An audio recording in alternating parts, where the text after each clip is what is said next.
today. I'm very excited to talk to you a little bit about Ears to You and a little bit about why we were founded.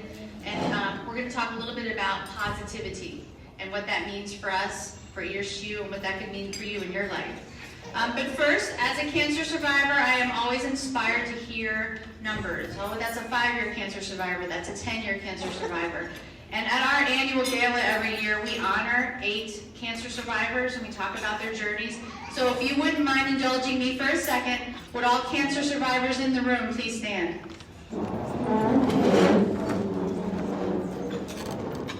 Let's give everyone a round of applause. Thank you, and God bless you for your help. So I started Ears to You, for me, to work on being positive through my cancer journey. And I wanted to continue that positivity because I wanted my outcomes to be good. And I want to talk to you a little bit about what staying positive really means. Then I'll share a little bit about our story of Ears to You and what we do and how we came about. So positive thinking, when you hear those, when someone says to you, oh, you just need to think positively, how about having some positive thinking about that? What does it mean? Does it mean just think the opposite of negative? Does it mean skip and whistle through your day without a care, pretending all is well? Does it mean practicing gratitude? Does it mean focusing on the good in your life? Does it mean stop thinking of all the bad things or the worst case scenario? And in a word, yes, actually it means all of those things. Do just that. But today let's talk a little bit about specifics and how you can learn some things to do to be able to be positive in your day. So why does it seem easier for us to think negatively rather than positively? Well, actually it's pretty simple because our ancient ancestors needed to assess the threats around them. They needed to be able to think, what would be this worst case scenario in this very minute? Is that a lion coming towards us? What are we going to do? Where's my family? How can I protect us? Well, today, sure we need to react to situations, but seldom will we cross paths with an uncaged lion, thank goodness. It's more like, you know what, darn it, the barista at Starbucks got my order wrong. Now my day is off to a bad start. Or is it? There's a chance right there to work on switching or training your thoughts to, maybe this is a new job for him. Maybe this is his first day on the job, or maybe he has a big test at school today and he's got something on his mind or he's a little distracted. So it gives you an opportunity for grace, for you to step back for a second and say, yeah, maybe this really isn't the end of the world. Our minds are so powerful. So for instance, I said to my 12-year-old Gavin one day, he was getting ready for a soccer game. And we were talking about the team. Oh, Mom, he always asks me, do you know who we're playing? And I always say, thank goodness we're just at the field, the right field at the time. I barely ever know who you're playing. So as we're walking up, he sees the team and he says, oh, it's the whoever team. We're going to lose. I'm like, Gavin, come on. I said, why don't you look at it instead as, you know what, we've been practicing hard. Because I said, because you walk on that field thinking you're going to lose, you are. I said, you need to be positive about this. He's like, okay, Mom, I'm positive we're going to lose. Not exactly what I was thinking about. My husband says this all the time. I love that he says this to me and to our 3 boys. He says, whether you think you can or you can't, you're right. And really, what does that mean?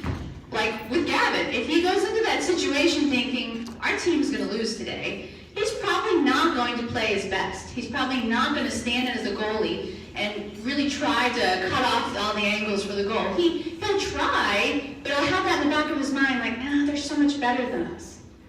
And so instead, we need to rephrase that a little bit and think about that. What can you do in that everyday situation where you already think defeated before you even started? So you're already behind before you even get started. And I think it's important for us to realize that's how powerful our mind is. We automatically go to that. Even Gavin, as a 12-year-old, has done that.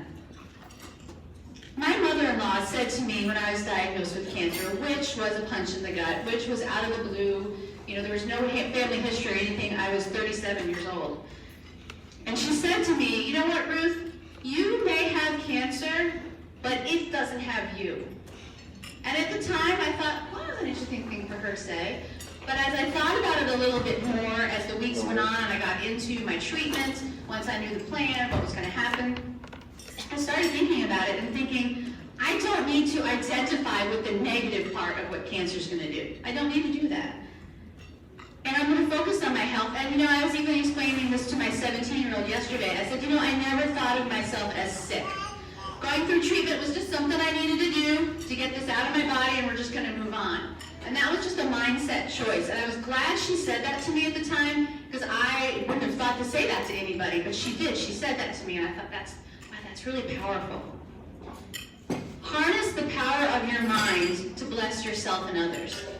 I know you've probably heard of Joel Osteen, famous preacher.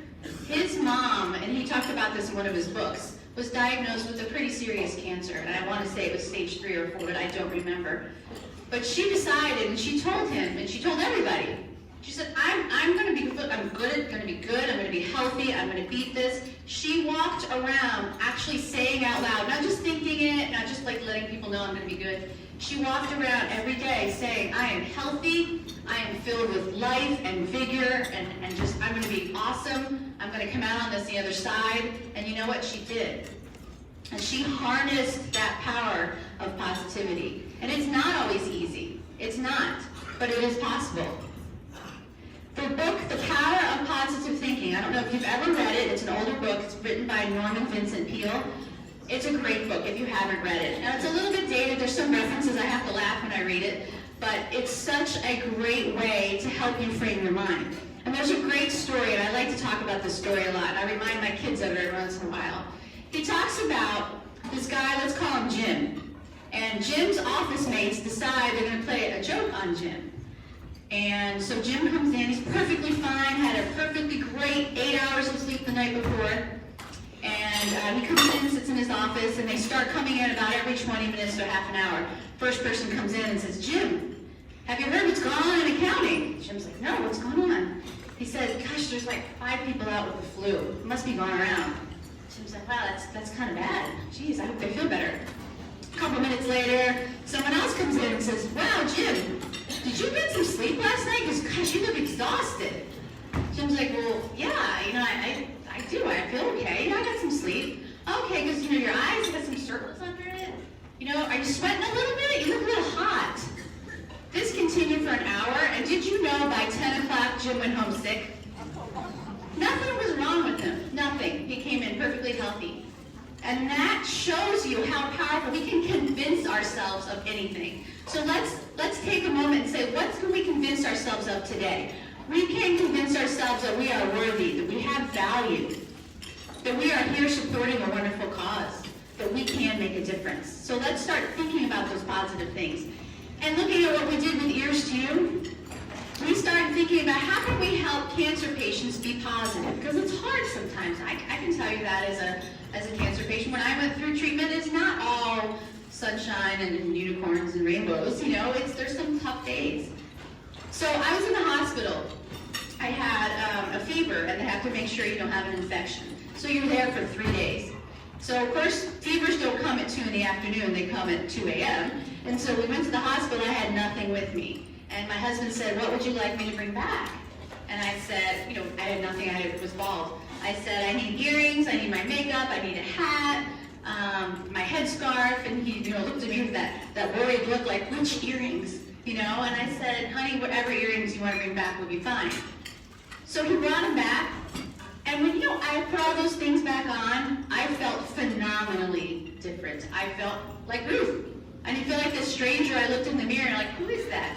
I always identified with my red hair because all growing up, people were like, oh, Ruth, the girl with the red curly hair.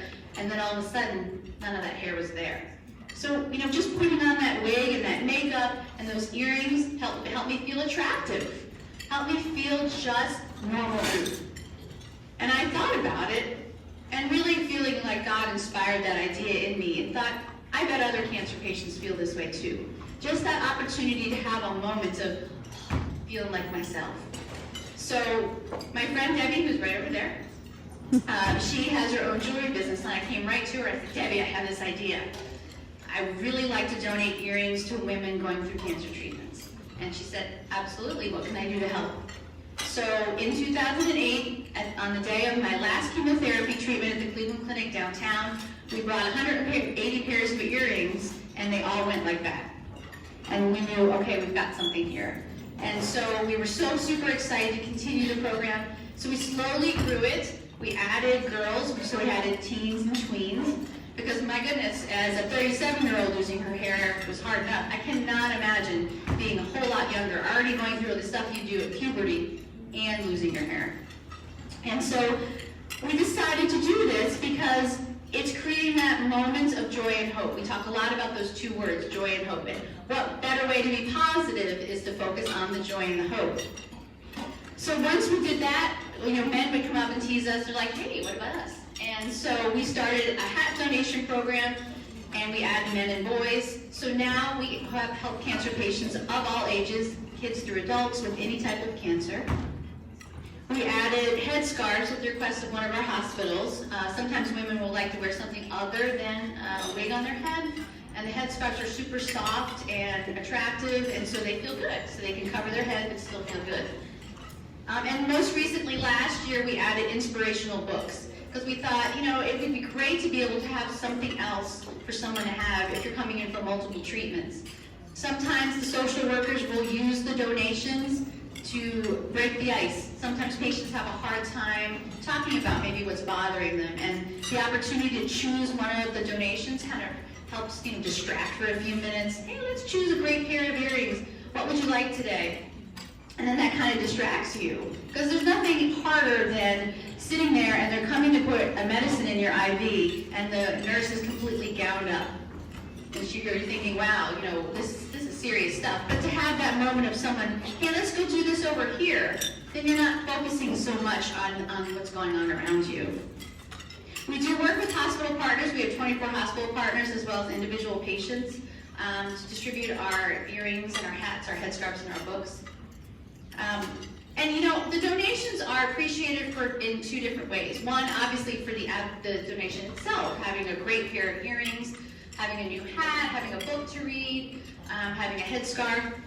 But it's also the symbol they provide. And so many caregivers have told us that, for instance, the earrings that a woman might get at her chemotherapy treatment might become her symbol of hope, her symbol of health. Her symbol of, I can do this. And will then wear those earrings to the next however many chemo treatments she might have as a reminder that, I can do this. And like I said in the beginning, I am always inspired by hearing survivor stories. I am more than happy for the patients to know who was behind the program. Because I know hearing that, this is made from a survivor, just gives you that extra little ooh that day. It's like, I can do it, they can do it, I can do it.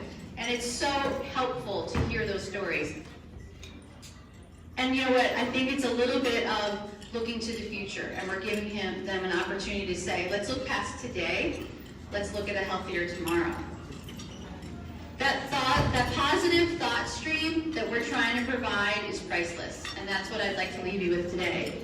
I want you to think about your day. How can you train yourself to be more positive? Be very conscious of your self-talk. How do you talk to yourself? And then say to yourself, would I talk to a friend that way? Sometimes I think we're harder on ourselves. Give others the benefit of the doubt. Take deep breaths. We always say that we don't do that enough. We often have short breaths. Taking a moment just to breathe and take a deep breath. And this last one we started doing with Gavin when he was younger. We still do it every night. We say prayers and we say, tell us 3 good things that happened today. So I'm going to encourage you to either start doing that at night before you go to bed, or even in the morning and at night. And sometimes people will start a gratitude journal to sort of keep those thoughts and kind of look back day to day, or you can just kind of do it mentally. But it's sort of starting your day or ending your day in a different way and focusing on the good. Because I think sometimes we can focus on the stuff that kind of bothered us and we're kind of taking that to bed with us. Let's take some positive thoughts to bed with us tonight. So I really encourage you to do that this evening. Think of those 3 things as you're going to sleep, and I think maybe we could all rest a little bit better tonight. God bless you all. Thanks for having me. Take care.